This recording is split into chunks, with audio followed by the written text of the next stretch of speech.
باپ اور بیٹا روح القدس کے نام پر آمین۔ زندہ خداوند کا زندہ کلام۔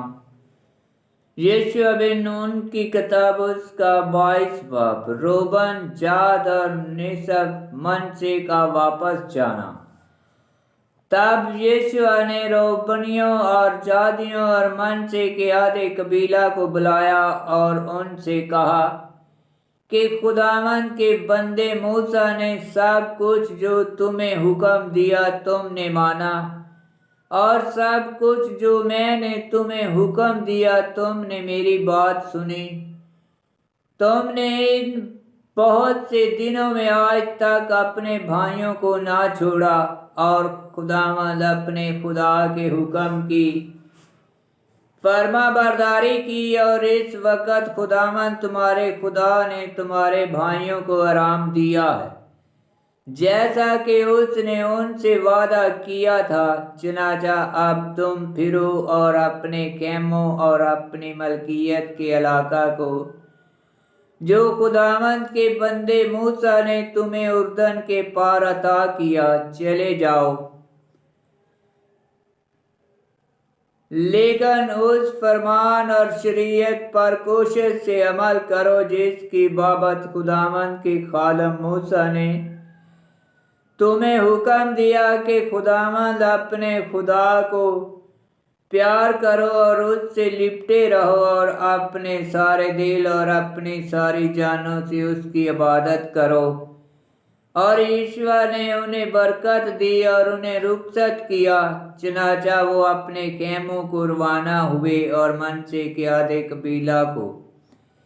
موسیٰ نے بشان میں میراث دی تھی، اور باقی آدھے قبیلہ کو یشوع نے ان کے بھائیوں کے درمیان اردن کے مغرب میں اس پار میراث دی۔ اور جب یشوع نے انہیں ان کے خیموں کی طرف رخصت کیا تو انہیں برکت دی اور ان سے خطاب کر کے کہا کہ بہت مال اور بہت سے مویشی اور چاندی اور سونا اور پیتل اور لوہا اور بہت سے کپڑے لے کر تم اپنے خیموں کو واپس جاؤ، اور اپنے دشمنوں کی لوٹ کو اپنے بھائیوں کے ساتھ تقسیم کرو۔ تب بنی روبن اور بنی جاد اور منشے کا آدھا قبیلہ بنی اسرائیل کے پاس سے شلوح سے جو ملک کنعان میں ہے جدا ہوئے، اور جلجاد کے ملک کو جو ان کی ملکیت تھا، جو انہیں موسیٰ کی زبان سے خداوند کے حکم کے مطابق میراث ملی تھی، چلے گئے۔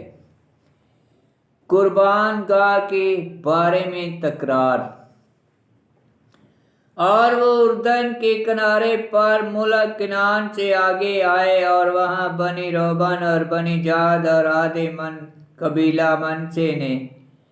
اردن پر ایک مذبح، بلکہ دیکھنے میں بہت بڑا مذبح بنایا۔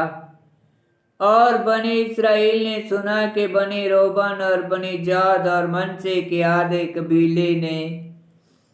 ملک کنعان کے سامنے اردن کے کنارے پر بنی اسرائیل کے مقابل ایک مذبح بنایا ہے۔ اور بنی اسرائیل نے جب یہ سنا تو بنی اسرائیل کی تمام جماعت شلوح میں فراہم ہوئی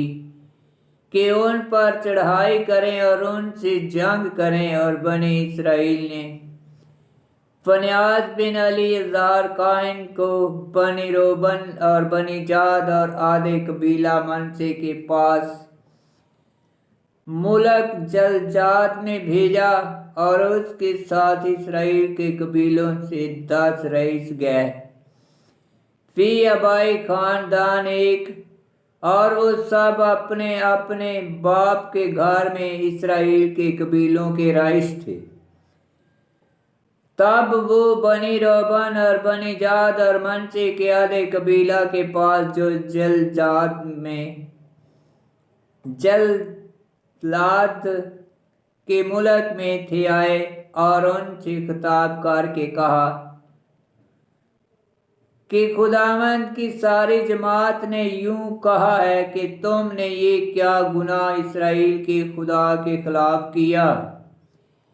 کہ آج کے دن تم اپنے خداوند خدا کی پیروی سے برگشتہ ہوئے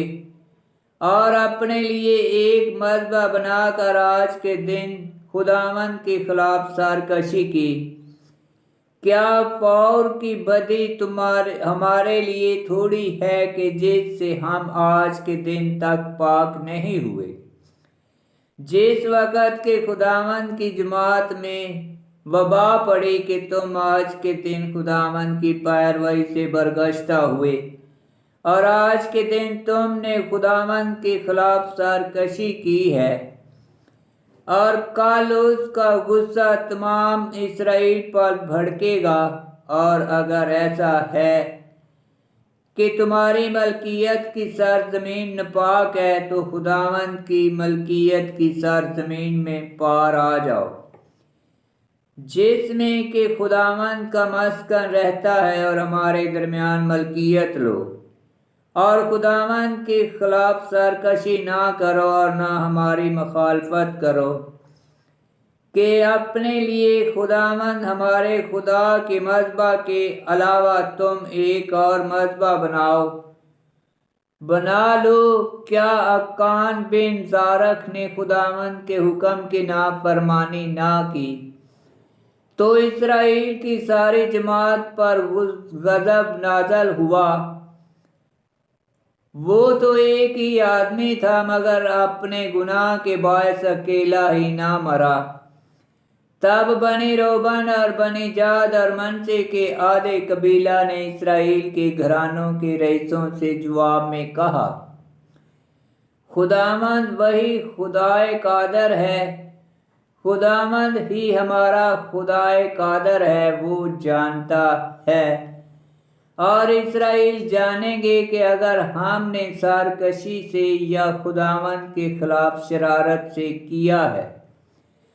تو وہ ہمیں آج کے دن نہ بچائے اور ہمیں فی الفور سزا دے۔ اگر ہم نے مذبح بنایا ہے کہ ہم خداوند کی فرما برداری سے برگشتہ ہو جائیں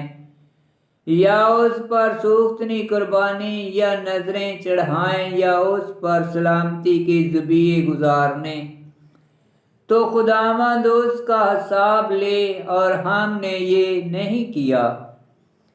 مگر خوف سے اور اس خیال کے سبب سے کہ کل تمہارے بیٹے ہمارے بیٹوں سے کہیں گے کہ تمہیں خداوند اسرائیل کے خدا سے کیا واسطہ ہے، کیونکہ خداوند نے ہمارے اور تمہارے درمیان اے بنی روبن اور اے بنی جاد اردن کی حد مقرر کی ہے، تو خداوند میں تمہارا حصہ نہیں ہے، پس تمہارے بیٹے ہمارے بیٹوں کو خداوند کے خوف سے باز رکھیں گے۔ تو ہم نے کہا کہ ہم اپنے لیے مذبح بنائیں مگر سوختنی قربانی اور ذبیحے کے لیے نہیں، بلکہ تاکہ وہ ہمارے اور تمہارے درمیان اور ہمارے بعد ہماری پشتوں کے درمیان گواہ ہو، تاکہ ہم خداوند کے حضور اپنی سوختنی قربانیوں اور ذبیحوں اور سلامتی کے ذبیحوں سے اس کی عبادت کریں۔ اور کل تمہارے بیٹے ہمارے بیٹوں سے نہ کہیں کہ خداوند میں تمہارا حصہ نہیں۔ اور ہم نے کہا کہ اگر وہ کل ہمیں اور ہماری پشتوں سے ایسا کہیں تو ہم کہیں گے، دیکھو خداوند کے مذبح کا نمونہ جسے ہمارے باپ دادا نے بنایا، نہ سوختنی قربانی اور ذبیحے کے لیے بلکہ تاکہ وہ ہمارے اور تمہارے درمیان ایک گواہ ہو، یہ ہم سے دور ہو کہ ہم خداوند سے سرکشی کریں اور آج کے دن خداوند کی فرما برداری سے برگشتہ ہوں، کہ ہم سوختنی قربانی، نذر کی قربانی یا ذبیحہ کے لیے مذبح بنائیں، سوائے خداوند اپنے خدا کے مذبح کے جو اس کے مسکن کے سامنے ہے۔ جب فنیاس کاہن اور اس کے ساتھ جماعت کے بزرگوں یعنی اسرائیل کے گھرانوں کے رئیسوں نے یہ بات سنی جو بنی روبن اور بنی جاد اور بنی منشے نے ان سے کہیں، تو یہ ان کی نظر میں معقول معلوم ہوئی۔ تب فنیاس بن الیعزر قائن نے بنی روبن اور بنی جاد اور بنی منشے سے کہا، آج کے دن ہم نے جان لیا کہ خداوند در حقیقت ہمارے درمیان ہے، کیونکہ تم نے یہ گناہ خداوند کے خلاف نہ کیا اور تم نے بنی اسرائیل کو خداوند کے ہاتھ سے چھڑایا۔ اور فنیاس بن الیعزر قائن اور رئیس جلجاد کے ملک میں سے بنی روبن اور بنی جاد کے پاس سے کنعان کے ملک کو بنی اسرائیل کے پاس آئے اور انہیں وہ جواب بتا دیا، تو بنی اسرائیل کو یہ بات پسند آئی اور بنی اسرائیل نے خدا کو مبارک کہا، اور انہوں نے جنگ کرنے کے لیے چڑھائی کا اور اس ملک کو جس میں بنی روبن اور بنی جاد رہتے تھے تباہ کرنے کا ارادہ موقوف کیا۔ اور بنی روبن اور بنی جاد نے اس مذبح کا نام شاہد رکھا، کیونکہ وہ ہمارے درمیان شہادت ہوا کہ خداوند ہی خدا ہے۔ آمین۔ خداوند کا پاک کلام کا پڑھا اور سنا جانا باعث برکت ہو۔ خداوند تیرا شکر ہو۔ آمین۔